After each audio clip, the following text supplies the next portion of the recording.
Hi, thanks for joining me. My name's Bob Phibbs. I'm known as the Retail Doctor. I help some of the biggest brands in the world communicate better with their dealer networks, or if they have branded stores, how to do more with that. And along the way, I also work with field reps and sales reps as well. So I appreciate you listening to what I have to say in this session today.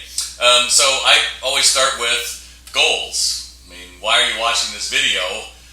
Unless you want to change something, right? So somewhere, somehow, something gave you leverage to change. And that's the first thing about setting some kind of a goal, because ultimately we set goals to change, and something may have happened. You're not making your quota, your dealer network is shrinking, your calls are going unanswered, you name it, there's a million reasons why. And I have similar things in my own personal business as the Retail Doctor. But I'll tell you, when you look at why you want to change and associate, I need to do this because I want to put more food on my table, or I want to get something, or I want to get a promotion, then that's the first step. You're unsatisfied with what you're doing right now, and that's good. But now you have to take that next step and say, well, aspirationally, what do I hope to get out of that? So I'm going to have more freedom, or I'm not going to have my territory manager breathing down my neck, or I'm going to have bragging rights, whatever. So you have the part that leverages it, that got you going, but now you have to put the aspirational side to it as well, which is, what am I going to get out of this? And when you equate enough pain to make you change, and you see a better aspiration, you see a better goal, see yourself in a better light, then the journey's worth it. But if you don't get those two right, you're going to be like a lot of those people who make a New Year's resolution, I'm going to try better, and then a week later they're having a bagel and a frappuccino and saying the hell with the diet. And I don't want that for you. So when you make that association of what am I going to get out of it, you see that well enough, then it changes, right? And then your goal has to be clear.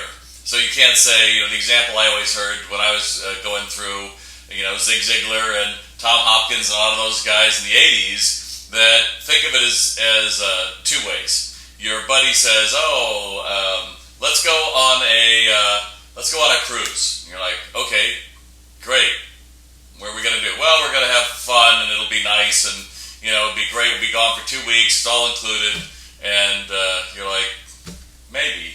But what if that same guy said, hey, I want you to join me, or gal, doesn't matter, significant other, partner, wife, husband, whatever. We're going to fly from New York. We're going to land in Greece. We're going to spend a week on a private yacht searching the azure blue seas. We'll be able to fish and eat what we catch. We also have a 5-star chef who'll be on board. And every night there's going to be drinks and dancing and all kinds of other things. And then we're going to board the QE2, and we're going to take that up to London. And every stop along the way is going to be one of the great cities of Europe. And then we'll be back in 2 weeks. I don't need to go into too many more details, but you get the idea that when the goal is broken down and you can see it, then you're more inclined to want to follow it. So that's my tips on setting goals and what you do with it. And don't assume that just because you want to change, your family is going to support you. Well, they aren't, because the last part of goal setting is more than likely you're going to have to come up with something that you're willing to get rid of. So understand that if you're willing to put your shoulder into it and lift more, or back into it, then you're probably going to have to go through and be willing to say, this will be less time for me on my iPad. It's going to be maybe less movies. It's going to be getting up earlier. Maybe it's going to be different choices when you're eating, whatever it's going to be. But you've also got to be realistic what you're going to give up. And unfortunately, a lot of people don't even think about the family time. I was a bad relationship when I was starting out. Working 70 or 80 hours a week was easy. And then when you meet somebody and you start saying, well, wait a minute, that's time away from them, you start to get choosy. So make sure that last part of your goal setting, be realistic about what that's going to cost your family, your personal life, because at the end of the day, nobody ever, dies saying, I wish I spent more time at the office. They almost always have the regret of family because they didn't include that in the equation. And also, I've been asked to talk about balancing your personal success and team success. Well, I always think you have to give back. So, it's wonderful. I'm kind of a bold personality, and I always like to say, it was all me, I'm wonderful. But at the end of the day, there's really an element of teams that you need to be aware of. And I teach a lot about personality styles, and I don't spend a lot of time on it. Just understand that there are different personalities in support, and along the way, you've got to be able to give them some love, or they're not going to help you as much. Fair enough? So you can certainly go onto my site, retaildoc.com, find the resource center. There's a personality quiz you can take. It just helps you get a basic idea of where you are. There's no bad or good, but if you understand who you are, then you understand how that plays into people you have to talk to along the day. And so the driver, that's like Donald Trump or Hillary Clinton or pretty much anybody on Wall Street or a villain in a movie. It's all about me. It's power. I did it. I'm strong. And the downside of them, they can be kind of arrogant and they can be self-obsessed. And a lot of speakers are drivers. I'm a driver personality. And the next group are the analyticals, like Spock, like anybody on this old house, like your CPA. You're probably your CFO of your company, and they've got a process. They go from A to B to C to D. And that's great because you really don't want your CPA to say, what the hell, let's just write this on the tax form and see what happens. You want them to have a process. And so probably somewhere along the line, that's somebody you have to talk to. But notice that's very different than the driver, who probably is your boss, or certainly up in the CEO level, who they want the credit for it, right? They did it. They're not going to be willing to give it as easily as you. And then the third personality is like the expressives, like any actor, any comedian. Think of Jack in the movie Titanic. Oh, let's top of the world, Rose. And then he dancing a jig with the Irish in the bottom of the boat, and then he's up with a tux smoking with the guys. They're like that dog, new puppy in a dog, what do they call it? In a dog yard. Anyway, you get the idea. Running around with the other dogs. Let's throw the ball. Let's have a frisbee. Yeah. They're all a lot of excitement, but they don't follow through with a lot. A lot of salespeople fall into that expressive or driver personality. They're real big egos, and that's fine. But the downside of expressives, they don't tend to get things done as well. And the last one are the amiables. Amiables are like the salt of the earth, like teachers, nurses, salon owners. They are more interested in you than in themselves, and they're in fact like the exact opposite of a driver. So they're the 4R, but at the end of the day, you've got to think, where am I going to come in contact with these? So expressives are going to be like other guys like you. It's a lot of competition, but they're going to do it their own way. And if that's you, that's could be a weakness and a good thing. But the amiables, the ones that most of us don't really think about because they're kind of beige. They're not saying, notice me, but they're probably the ones in customer support that you really need. So one of the things I've done is bring a plant to all of them who really support me at some off-the-wall time. Yeah, it's easy to do it at Christmas, but do it in the middle of July, or you do something to show that you really appreciate their help, because they are loyal to a fault, and they are often the ones that don't really say, I need any help or I want any attention. So if you understand that, then that balances the team success. When you get big accounts, you want to share it with them because they're living vicariously through drivers and expressives. Does that make sense?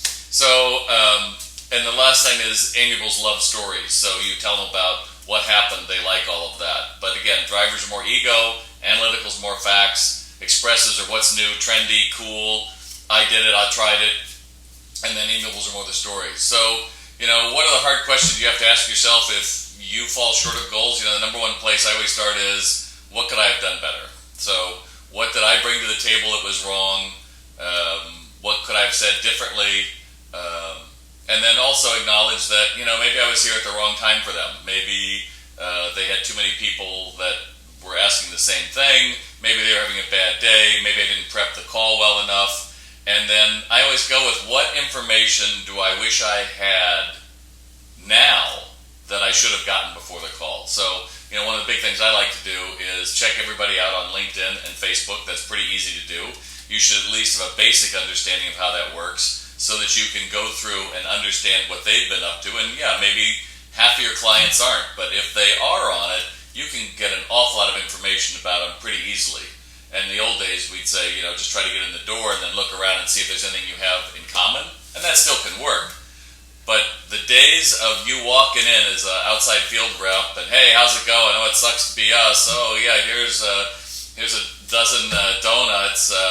Yeah, can you give me a return authorization for this product? You know, your position will be gone, man. If that's all you're doing, or gal, you know, man or woman, at the end of the day, you've got to make some kind of a contact with these people. So the more information you have, the better. Instead of asking how business is, you want to share positive stories, because if they associate positive stories with you, you can change the dynamic and show them how to sell your product a little better or how to use it a little better before that other sales rep comes in and says, hey, I can do the same or better for less. Because everybody's gunning for everybody right now, right? And at the end of the day, you're going to have to look at it and say, hey, SW, SW, SW, N. And that's really quite simply, some will, some won't, so what, next. As long as you just keep bringing yourself up, you're fine. But when you get into that place, like you're sitting in your car after lunch, you're like, oh, I know that he's not in, or I know she won't take my call, or oh, I know that's not going to work. And you start making those excuses, that's the time you need to have that conversation with yourself and say, do I have leverage enough to change? Because at the end of the day, that's what's going to make you more successful. And what's the biggest thing to manage my own mindset? I really watch what I allow in my head. You know, I'm a speaker, and so a lot of times I'll be watching a movie with a buddy's house or something, and it's got a lot of swearing on it. I'm like, I can't listen to this. And I was like, why? Because I'm afraid that might get into my head. Or my friends on either side of the politics, they just want to rail and get angry and all that. It's like, you know what, I can't do this. Because when I get out there into the world, I've got to be able to open my heart to people. And this is going to make me crass and no, I don't want to do this and you're wrong, and that is not the way salespeople work. The number one thing you have to monitor is what are we allowing in, and then what are we talking about in our free time. I know one of my clients told me, I said, what really made you successful? He says, the day I was at a Super Bowl party and two of the three people standing around talking to me were talking about how their cars have been repoed in the last 30 days. And I realized, holy crap, I'm hanging with the wrong crowd. Well, it's the same thing with your ears. That if that's the kind of stuff you're talking about, how it sucks to be you and it's unfair and everything's rotten, you're not going to be as successful. You're going to give into that whole image that the world's against you and you can't make it. So don't do that stuff. That's just not good for you. And, you know, what are you telling yourself? I know that when the big crash happened in 2008, and I lost like 4 of my main clients, and I'm looking at my book just opens up in January and I'm free. And worse, that not only did I lose the clients, but the people, my contacts, were gone. And I just said, holy crap, what am I going to do? And I went back to something I learned back probably 30 years ago and listened to The Strangest Secret. Now you can buy that, or you can listen to it on YouTube, and it's kind of like sound like your grandfather. I must have listened to that for 5 or 6 times a day for 3 weeks just to get my head in the game. Because The Strangest Secret really is, we're about as happy as we make ourselves up to be. So if you are saying it's not good, just change the dialogue with yourself. What if we could? What if we could? What if I could? And suddenly you start looking at possibilities instead of excuses. And as a salesperson, let's face it, we don't make money on excuses. So what could I do? What else could I have done? And just as long as you're asking that question of yourself and you're looking at yourself more like an actor, like, wow, I didn't believe that guy. He was phony. He wasn't prepared for the call. Oh, well, then how do I change that? Oh, I got to ask better questions of myself. I'm sure you've heard that before. And so that kind of ends my segment. I am Bob Phibbs, the Retail Doctor. You can find me at retaildoc.com, retaildoc.com. And I actually have all of my sales process online at salesrx.com. And I certainly invite you to find me on LinkedIn or on Facebook, The Retail Doctor, or Twitter, The Retail Doctor. And more importantly, just remember, you are about as happy as you make yourself up to be. So as you're going out there today, just look yourself in the mirror and say, what am I grateful for? And what am I going to put in my head that's going to help me make money and put food on my table? Thanks.